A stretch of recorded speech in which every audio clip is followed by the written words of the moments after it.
আমরা সাধারণ মানুষ আসলে ইলেকট্রিসিটির আসা যাওয়া অর্থাৎ কখন আসলো কখন গেল এটা নিয়েই পড়ে আছি। আমরা মনে করি যে কারেন্ট হঠাৎ করে চলে গেলে অথবা হঠাৎ করে চলে আসলে এগুলোই হচ্ছে আমাদের যন্ত্রপাতি নষ্ট হওয়ার মূল কারণ। এই ধারণা কিন্তু একেবারে ভুল না। তবে যে জিনিসটা আমরা সবচেয়ে বেশি ইগনোর করি তা হচ্ছে ভোল্টেজের আপ ডাউন এবং কোয়ার্টার সেকেন্ডের জন্য কারেন্ট এসে আবার চলে যাওয়া, অর্থাৎ সোজা বাংলায় আমরা যেটাকে বলতেছি ভোল্টেজের বাড়ি দেওয়া। এই যে ভোল্টেজের আপ ডাউন এবং কোয়ার্টার সেকেন্ডের জন্য কারেন্ট এসে আবার চলে যাওয়া, এই দুইটা কারণেই আসলে মূলত আমাদের ডিভাইসগুলো সবচেয়ে বেশি ক্ষতিগ্রস্ত হয়। ইলেকট্রিসিটির এসব অসৎ আচরণ থেকে বাঁচার জন্য আমরা আমাদের কম্পিউটার, ফ্রিজ এগুলোতে ইউপিএস বা স্টেবিলাইজার ব্যবহার করি। বাট কিছু হোম অ্যাপ্লায়েন্স আছে যেগুলোতে আসলে এই ধরনের ডিভাইস ব্যবহার করার সুযোগ হয় না বা সম্ভব হয় না। তার মধ্যে একটা হচ্ছে এসি বা এয়ার কন্ডিশনার। অ্যান্ড আপনারা জানেন যে অলওয়েজ আমরা আমাদের জনরার বাইরে গিয়ে কিছু এক্সেপশনাল এক্সট্রাঅর্ডিনারি ডিভাইসের সাথে আপনাদেরকে পরিচয় করায় দিই। ঠিক তেমনি আজকে আমাদের কাছে একটা ডিভাইস আছে, এই যে এটার নাম হচ্ছে ইবট। এই ডিভাইসটা আপনারা এয়ার কন্ডিশনার ব্যবহার করতে পারেন। এই ডিভাইসটা নিয়ে আমরা সম্পূর্ণ ডিটেলসে আসবো। তার আগে বলি এই ডিভাইসটার দাম হচ্ছে 1150 টাকা,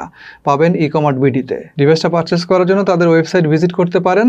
এই ধরনের ইলেকট্রিক্যাল নানাবিধ এসেনশিয়াল ডিভাইস ecomartbd.com গেলে আপনারা পেয়ে যাবেন।